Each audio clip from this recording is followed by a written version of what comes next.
हमारे सभी दर्शकों को सादर प्रणाम। जय श्री कृष्ण।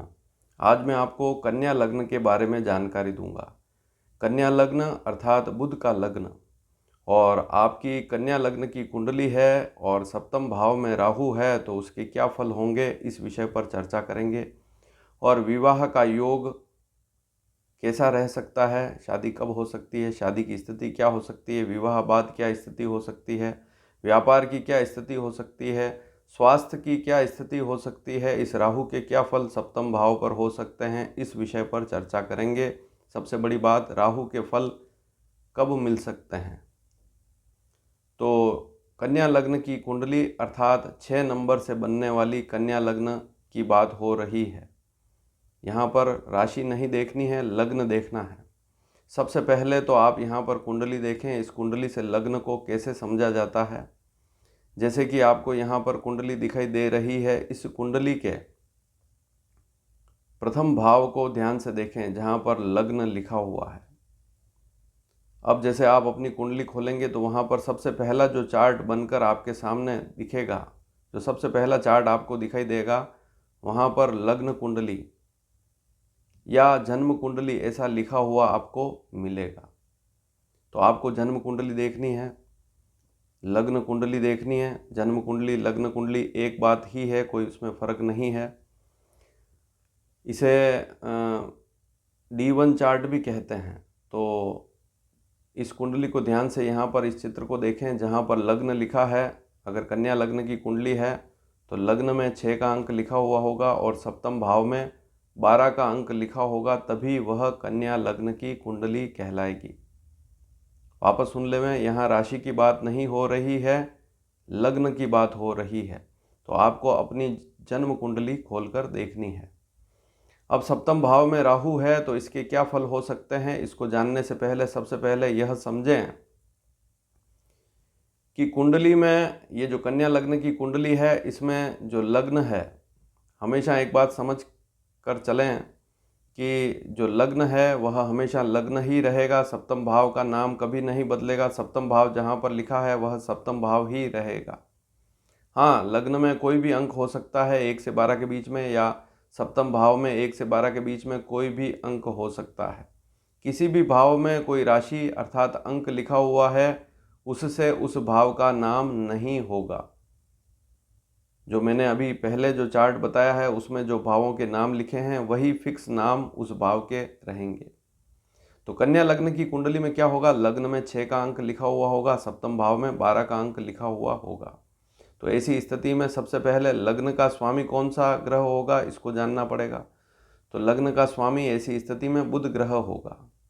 राशियों के स्वामी अर्थात वही लग्न के स्वामी वाली स्थिति भी होती है। तो जैसे मेष राशि का स्वामी मंगल है, वृषभ का शुक्र है, मिथुन का बुध है, कर्क का चंद्रमा है, सिंह का सूर्य है, कन्या का बुध है, तुला राशि का स्वामी शुक्र है, वृश्चिक का मंगल है, धनु का गुरु है, मकर और कुंभ का शनि है, और मीन राशि का स्वामी गुरु होता है। तो कन्या लग्न की कुंडली में लग्न का स्वामी बुध ग्रह होगा, सप्तम भाव का स्वामी गुरु ग्रह होगा, सप्तम का स्वामी गुरु होगा। तो सबसे पहले तो आपको यह समझना पड़ेगा कि लग्न का स्वामी कौन सा ग्रह है, सप्तम का स्वामी कौन सा ग्रह है, इसको पहले समझना पड़ेगा। फिर दूसरी स्थिति आती है विंशोत्तरी महादशा, क्योंकि दशा से ही सारी बातें पता लगेगी कि दशा किस ग्रह की चल रही है। तो आप अपनी कुंडली में यह भी देखें कि कौन सी महादशा चल रही है। दशा नहीं है तो दशा जरूर बनवाएं। दशा का चार्ट कंप्यूटर से निकलवा सकते हैं या अच्छे ज्योतिषी से दशा की गणना निकलवा सकते हैं। और दशा में अंतर क्या चल रहे हैं, किस ग्रह की अंतरदशा चल रही है, उसको देखना भी बहुत ज़रूरी है। तो विंशोत्तरी महादशा जरूर खोलकर देखें। अब सप्तम भाव में राहु के फल को हम समझेंगे। जैसे ऐसी जो कुंडली आपके सामने होगी तो लग्न में केतु होगा जहाँ पर 6 का अंक लिखा हुआ है, और सप्तम भाव में राहु का अंक होगा। सप्तम भाव का स्वामी गुरु है, जहाँ पर 12 का अंक लिखा हुआ है वहाँ पर राहु लिखा हुआ होगा। और ऐसी स्थिति में सप्तम भाव का स्वामी कौन सा ग्रह होगा, गुरु। तो गुरु की राशि पर राहु बैठा हुआ है, तो राहु और गुरु दोनों आपस में मित्र नहीं हैं, इस बात को भी नोट कर लीजिए। अब राहु ऐसी राशि पर बैठा हुआ है, उस राशि का स्वामी जो गुरु है वह राहु का मित्र नहीं है, तो फिर क्या स्थिति बनेगी। अब एक बात और है कि ये जो कुंडली है, इस कुंडली में बुध ग्रह, शनि ग्रह और शुक्र ग्रह, इन 3 ग्रहों की महादशा चल रही है तो अच्छी स्थिति रहती है। इस बात को समझना भी बहुत ज़रूरी है। सप्तम में राहु है, तो बुध, शुक्र और शनि की महादशा चल रही है तो फिर भी स्थिति अच्छी रहती है। इस राहु के ज़्यादा बुरे असर नहीं पड़ते हैं। अब राहु के बुरे प्रभाव क्या हो सकते हैं। सबसे पहली स्थिति, विवाह में देरी होना, या आपके पास मिलान आएंगे। जैसे आपकी संतान जो है, चाहे लड़का हो चाहे लड़की, उसकी कुंडली में सप्तम भाव में राहु है तो वह स्वयं पेशोपेश में रहेगा, किससे विवाह करूं, किससे ना करूं, बहुत सारे मिलान सामने आ जाएंगे तो वह कंफ्यूज हो जाएगा, क्योंकि यह द्विस्वभाव लग्न है। कन्या लग्न द्विस्वभाव लग्न, दिमाग में 2-2 विचार रहेंगे। मान लीजिए 2-4 मिलान आ गए तो वहाँ कंफ्यूज होगा और उससे फिर शादी में भी देरी वाली स्थिति बनती है। रिश्ते तो आते हैं लेकिन व्यक्ति कंफ्यूज होगा। या कहीं प्रेम विवाह में है व्यक्ति जातक, तो फिर वह परिवार का कहना नहीं मानेगा या फिर परिवार को बताएगा नहीं और फिर मन में कंफ्यूज रहेगा, क्या करूं क्या नहीं करूं, परिवार को बताऊं या नहीं बताऊं प्रेम विवाह रिश्ते के बारे में। तो ऐसी स्थिति भी बहुत सी बार हमने देखी है। सप्तम भाव में राहु है। या अन्य समाज में व्यक्ति शादी कर रहा है तो वहाँ पर भी वह कई बार सोचेगा और निर्णय नहीं ले पाएगा। तो एक तो कारण प्रेम विवाह वाला हो गया, दूसरा परिवार वाले भी अगर रिश्ता ढूंढते हैं तब भी वह निर्णय नहीं ले पाता है। इस कारण से विवाह में देरी होती है। दूसरी और प्रमुख बात यह है कि विवाह होने के बाद भी, जैसे मान लीजिए कोई लड़का है, उसकी कुंडली में इस प्रकार का योग है, तो विवाह होने के बाद भी वैवाहिक समस्या रहती है। हाँ, अगर शनि बुध शुक्र की महादशा आने वाली है या चल रही है तो ऐसी स्थिति में समस्या उतनी बड़ी नहीं होती है। लेकिन फिर भी ज्योतिष शास्त्र में तो लिखा है कि सप्तम भाव में मीन राशि का राहु हो तो वैवाहिक समस्या रहती है, पत्नी से कष्ट प्राप्त होता है या पति से कष्ट प्राप्त होता है। जैसे कोई लड़की है, उसकी कुंडली में ऐसा योग है तो पति का सुख नहीं मिल पाता है या समस्या रहती है। या कोई पुरुष है, लड़का है, उसकी कुंडली में ऐसा योग है तो पत्नी का सुख नहीं मिल पाता है, पत्नी से संबंधित समस्याएं रहती है। लेकिन यहाँ पर एक बात और देखी गई है कि जिसकी कुंडली में ऐसा योग होता है, जैसे लड़का है तो उसकी कुंडली में ऐसा योग है तो उसकी पत्नी बीमार भी रह सकती है। या लड़की है, उसकी कुंडली में सप्तम भाव में राहु है तो उसका पति बीमार भी हो सकता है, स्वास्थ्य भी नरम रह सकता है। लेकिन एक बात ध्यान में रखें कि दशा अगर मंगल की है, गुरु की है या राहु की महादशा ही आने वाली है तो स्थिति ज़्यादा खराब हो सकती है। इस बात को समझना बहुत ज़रूरी है। राहु की महादशा है तो स्थिति ज़्यादा खराब हो सकती है। लेकिन एक बात और नोट कर लें कि यदि व्यक्ति धैर्यवान होगा, उसकी दिनचर्या जो है बहुत अच्छी है, धार्मिक स्वभाव का है, उसका बर्ताव बहुत अच्छा है, व्यवहार कुशल है, तो फिर भी वैवाहिक जो रिश्ता है वह, ऐसा व्यक्ति वैवाहिक रिश्ता निभाने की पूरी कोशिश करेगा। और ऐसी स्थिति में हमने देखा है बहुत सी बार रिश्ता निभ भी जाता है। तो थोड़ा सा ध्यान रखेंगे तो विवाह रिश्ता निभ जाएगा।